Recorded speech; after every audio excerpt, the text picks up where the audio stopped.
If you've ever heard the phrase, the Holy Spirit, and you want to know what it means, where do you start? Well, you have to start on page 1 of the Bible, where the uncreated world is depicted as this dark, chaotic place. But then above the chaos, God's Spirit is there, hovering, ready to bring about life and order and beauty. Okay, but what is God's Spirit? Yeah, so the Spirit is the way the biblical authors talk about God's personal presence.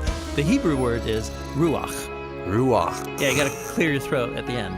So what is it? Well, ruach can refer to a number of different things, but what they all have in common is energy. Energy, how so? So there's an invisible energy that makes the clouds move or the tree branches sway. Right, wind. So in Hebrew, that's ruach. Okay. Now take a big breath. So you feel that inside you. Yeah, the air? Well, specifically the energy, right? The vitality in your body that you get from breathing deeply, that too is ruach. And this is the same word used in the Bible to describe God's personal presence. Just like wind and breath are invisible, God's Spirit is invisible. Wind is powerful, and so God's Spirit is powerful. And just as breath keeps us alive, so God's Spirit sustains all of life. Yeah, ruach. Now, as we continue on in the story of the Bible, we see God's Ruach giving special empowerment to people for specific tasks. The first person in the Bible this happens to is Joseph. God's Spirit enables him to understand and interpret dreams. And then it happens to this guy named Bezalel, and he's an artist. God's Spirit empowers him with wisdom and skills. He's given creative genius to make beautiful things in the tabernacle. And we also see God's Ruach empower a group of people called the prophets. They're able to see what's happening in history from God's point of view. That's exactly right. And here's the problem as the prophets saw it. While God's Ruach had created a really good world, humans have given in to evil.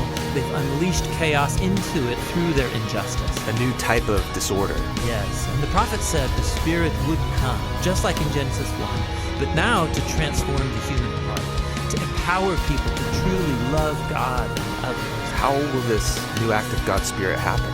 Well, centuries pass, and we are introduced to Jesus. And at the beginning of his mission, this beautiful scene where Jesus is being baptized in the waters of the Jordan River. Yeah, the sky opens up and God's Spirit comes and rests on him like a bird. This story is saying that God's Spirit is empowering Jesus to begin the new creation. And we see this happening when he heals people or forgives their sins. He's creating life where there once was death.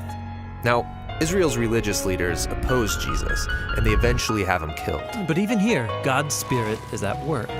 The earliest disciples of Jesus, who saw him alive from the dead, said it was God's energizing Spirit that raised Jesus. This is the beginning of new creation. Yes, and it's still going. When Jesus appeared to his closest followers, he breathed on them and said, "Receive the Holy Spirit." And soon after that, the Spirit powerfully comes on all of his disciples. So that they can become a part of this new creation and share the good news and learn how to live by the energy and influence of God's Spirit. And so, today, the Spirit is still hovering in dark places. Yes, pointing people to Jesus, transforming and empowering them so they can love God and others. And the Christian hope is that the Spirit is going to finish the job.